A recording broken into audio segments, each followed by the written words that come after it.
Sometimes the simplest things are the hardest, and that in photography, at least for me, is getting out and going somewhere. Choosing a location can feel very overwhelming at times, maybe because you don't know where to go, or maybe because you have way too many options to choose from. In any case, where to go with my camera tomorrow is the question that haunts me every night. Okay, it's not haunting, but many times I get stuck and I end up going nowhere. Even though this still happens to me every once in a while, over time I've developed a system to avoid this kind of paralysis. In this video I'm gonna talk everything about how I plan my photography trips, how I find new places to photograph, how I decide where to go and when. But if there is one message that I really want to share today, the key takeaway here is to go with the flow. Always. That means that you need to adjust to the conditions that you have, whatever you may be. And I think that's what I'm about to do right now. I was planning on recording this video here at home and going somewhere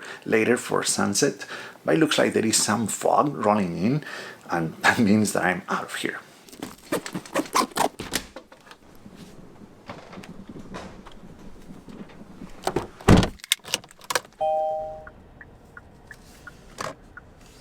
Took me a while to find a spot around here. Today is Saturday and the whole city is out and every place I would like to photograph is packed. But the fog is out and it looks absolutely beautiful, so I have to try. As you can see, improvisation plays a huge role in my photography, and I guess that makes this whole thing a little bit less of a system. In outdoor photography, being able to adapt and to be flexible with your plans is very important, because you can't control and you can't predict many times what's happening outside. Of course, there are some things that are very easy to know and that we should be aware of. I use a few apps and web services to stay up to date on these things. Some of them I've mentioned before here many times, like Sun Surveyor, to see where the sunrise is going to happen, the sunset is going to happen, at what time it's going to happen.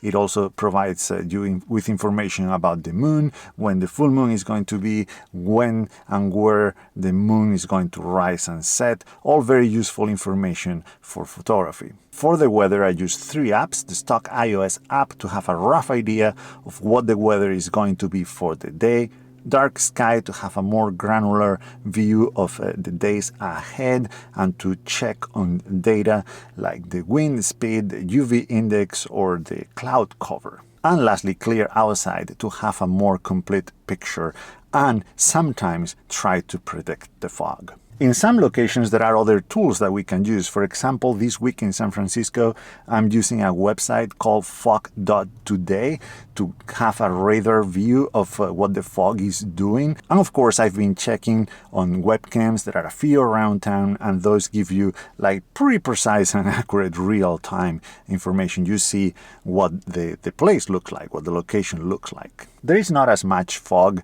around here as I was hoping for, but I think I'm still gonna grab my camera and go for a little walk and see what I can find.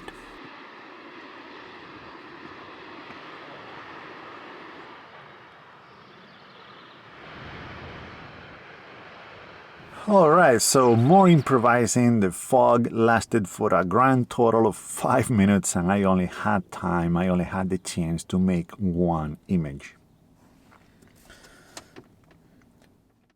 Now I'm trying to figure out where to go next. Probably not for a while because it's very bright right now. The light is pretty harsh, but for sunset. To do that, I use another app, in this case Google Maps. It has to be the app #1, the most helpful app for my photography at least. I have a list of a lot of locations, well over 1,000, from all over the world. Every time I see a photo online of a location that I think could be potentially interesting for my photography or just to visit, I add it to the list. Anytime someone leaves a tip about a location, here in the comments or on Instagram or on someone else's videos and posts, I write it down. And honestly, I spend a lot of time on Google Maps just doing some scouting and looking for locations. I usually look for public, open places where I can just go and explore.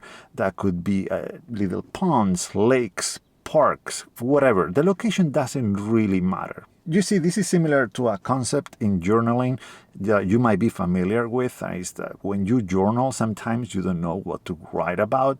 So you start with a question like, what do you do today? Or what do you want to do today? The question doesn't really matter. The whole point here is to get you started. And the whole point of this list, for me, is the same thing. It's just to get me started and out of the door. Having a location in mind really helps me because I need to know where I'm going. Now, once I get there, the conditions will dictate the photography I will be doing and if I'm going to stay there or I'm going to move on to another location. But at least I'm out, I'm somewhere, and the chances of me making a good image increase quite a lot just because of that.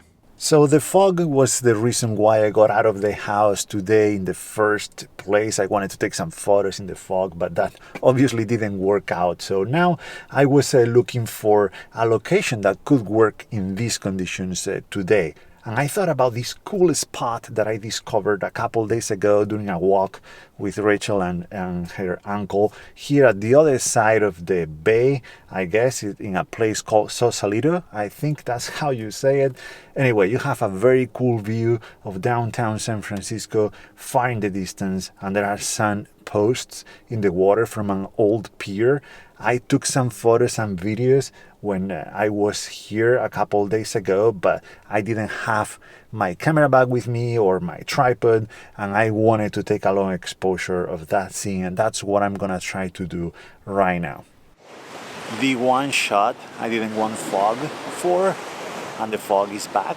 So I don't know if this is going to work out. It's gonna be different from what I was expecting, from what I was hoping for, but indeed, making this image was a little bit harder than I anticipated, not just because of the conditions. I was hoping more for a clear view, but also because of the place, the spot where I was.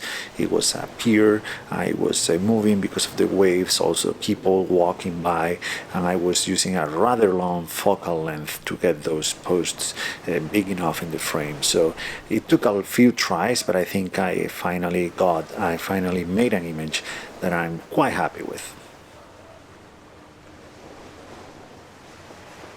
I told you there is a lot of improvising in my photography. It looks a little bit chaotic, but there is a little bit of a system there and it works for me. As I said, the most important thing is to get out there, because once you are out, you're gonna find something to photograph. What I do is I choose a location based on the conditions that I have, whatever I might be. I use the apps that I mentioned before to make that decision a little bit more informed, and I go from there. This was about day trips, but most of what I've told you so far applies to longer trips as well.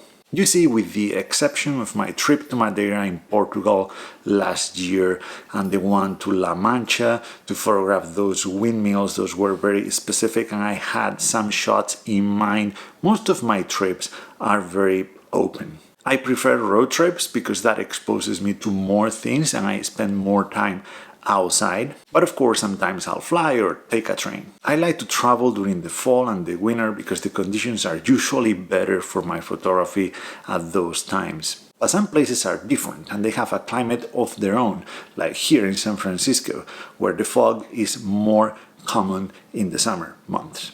Alright, I could be talking about traveling for photography for hours, but we have to cut the video somewhere, right? If you have any other questions, please let me know in the comments down below and I will get back to you as soon as possible. As usual, I wanted to thank all of my patrons for their support, for their very generous support, because they make this journey of mine possible. And I would like to thank today specifically John Floyd for his support over time. I really appreciate it, John. And thank you, of course, for watching this video. I hope it was useful. See you in the next one.